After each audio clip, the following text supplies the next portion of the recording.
veux juste revenir sur Dick. Tu m'as dit que tu étais resté 4 ans dans la NHL? 11 ans. 11 ans dans la Ligue nationale. C'est la moyenne que tu as dit que c'était 4 ans? 4 ans, oui. La moyenne, c'est environ 4 ans. C'est une grosse carrière. Ouais, ben oui, quand même. Pour mon style de jeu, tout ça, là, j'ai quitté la Ligue nationale, j'avais 32 ans. Fait que je jouais de 20 ans à 21 ans à 32 ans. À travers les années, mettons, les premières années, je faisais le salaire minimum, c'est 700 000 environ, ça montait à 775. J'ai fait ça 3 ans. T'as-tu des bonus, des genres de trucs comme ça, mettons du score? Un, c'était de 400 à la base à la signature. Après ça, non, il n'y a pas de bonus quand tu scores ou quand tu fais des matchs?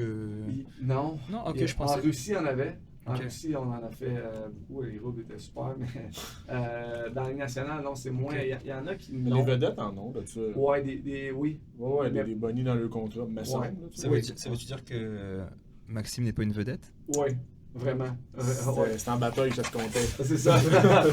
Par bataille, je me faisais payer. Mais, tu sais, les premières années, c'était 700 000. Après ça, j'ai signé un contrat de 2 ans à 1 million. Puis ça, c'était l'année que j'ai gagné la Coupe Stanley. Ok. Tu sais, j'ai signé en novembre, j'ai fait mon extension en novembre. Tu sais, si j'avais attendu cet été-là, Ah, j'aurais eu un contrat plus lucratif. Mais en même temps, est-ce que j'aurais performé autant? Parce que là, j'avais la paix d'esprit de pas à performer. Fait que c'est toujours des choses, admettons, que je parle des jeunes joueurs. Tu sais, toujours tu sais, prends l'argent qui est là pour avoir la paix d'esprit ou tu mises sur toi. Donc, j'ai décidé de prendre l'argent. J'ai bien fait, j'ai joué mes 2 années. Puis quand je suis arrivé agent libre à 27 ans, ou après 7 ans dans la Ligue nationale, tu deviens agent libre. C'est là, normalement, que si tu es un bon joueur ou un joueur qui a une carrière, que tu vas pouvoir avoir une augmentation de salaire. Puis, parce que là, toutes les équipes ont accès à te faire une offre. Ok. Puis moi, ça a été super pour moi parce que ça a été 2 ans après que j'ai gagné la Coupe Stanley. Là, plusieurs équipes ont appelé. Le 1er juillet, ça va se passer bientôt aussi. Donc, plusieurs joueurs changent d'équipe. Puis les Flyers, j'avais plusieurs offres sur la table. J'étais chanceux. Puis j'ai même pris une offre de moins d'argent pour aller avec les Flyers. En place, Toronto avait été chercher mes droits. J'ai été membre des Maple Leafs pendant une semaine. Ils m'avaient changé au draft. J'avais parlé à Brian Burke. Lui, il dit Max, il dit je vais être là. Je vais t'en faire plus d'argent que n'importe qui. Je te veux avec les Maple Leafs. Puis j'avais évalué mes affaires. Puis je ne trippais pas sur le leadership, le coach où l'équipe s'en allait à ce moment-là. C'était Carlisle, Randy Carlisle, c'était Dion Phaneuf, tout ça. Rien contre lui du tout, mais l'équipe, tu sais, elle n'avait pas gagné. Fait que j'avais pris moins d'argent pour aller à Philly, une équipe qui était comme en renouveau. Il avait signé Brizgalov, Jagger cet été-là. C'était débarrassé de Richard Carter. J'ai dit, let's go. Fait que j'ai fait un contrat de 5 ans, 9 millions cet été-là.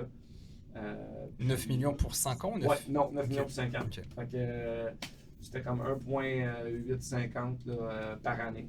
Puis après, j'ai été en Russie. Puis Ça, c'est un gros move quand même. Tu sais, t'avais les trois, t'es qui? Les trois étaient nés? oui, ben ma troisième est née entre ma deuxième et troisième saison là-bas, ici à Montréal. Mais oui, je suis parti avec les 3 kids après ma dernière saison à Boston. Je voulais la stabilité. Ouais, mais c'est un gros. Tu sais, quand même, Oui. tu changes de continent, tu changes de. Culturel. Tu sais, mettons, j'ai un petit accent français si tu n'avais pas remarqué, mais tu sais, je suis comme Tu sais que t'es français. belge. Mais tu sais, nous on a déménagé dans un endroit où on parle la même langue, où la culture, oui, c'est anglo-saxon, puis occidental, puis ça se ressemble beaucoup, tu sais, je veux dire, à part des fois Mathieu qui me comprend pas quand je parle, ou qui lui me dit des phrases, puis je suis comme quoi, qu'est-ce que tu La dis? bedaine. Ouais, la bedaine. Ah, Je c'est dis, un la, exemple. je dis la bedaine au lieu de la bédaine aux enfants. Quand je dis, ah, mettez-vous sur votre bedaine, donc lui il se fout de ma gueule avec Yohan à chaque fois. C'est français. Anyway, non, c'est québécois, mais en français. Mais bref, mais toi, tu as quand même fait un move énorme de partir là-bas. Ça a été quoi cette réflexion-là? Ben, je voulais vraiment de la stabilité. Parce que j'étais rendu au point de ma carrière où cette dernière saison-là, j'étais up and down. Ça veut dire que c'est la première saison dans ma carrière que je me suis fait descendre les mineurs. Fait que là, j'ai 32 ans. Là, tu te fais descendre les mineurs, je suis à Providence puis à Boston. Là, j'étais comme, OK, mon rôle, c'est rendu quoi dans une équipe?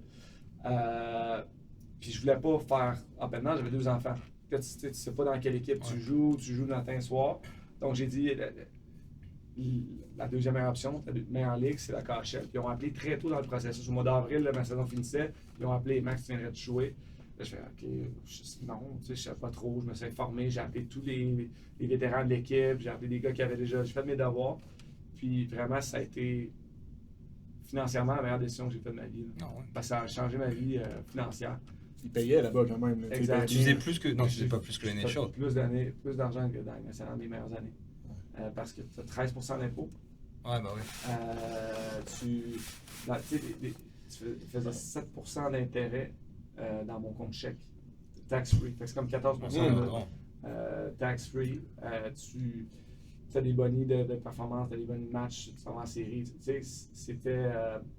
C'est pas juste pour ça que j'étais là-bas. C'était vraiment pour avoir une stabilité. J'ai assez l'expérience. Je l'ai joué dans la deuxième meilleure ligue au monde. Puis ça a fini par être. J'ai resté là 3 ans. Puis ça a été super bon culturellement. Mais financièrement, ça a fait comme OK. Tu sais, j'ai pu bâtir ma maison. J'ai pu avoir comme un petit lousse quand j'ai terminé aussi pour savoir ce que je voulais faire.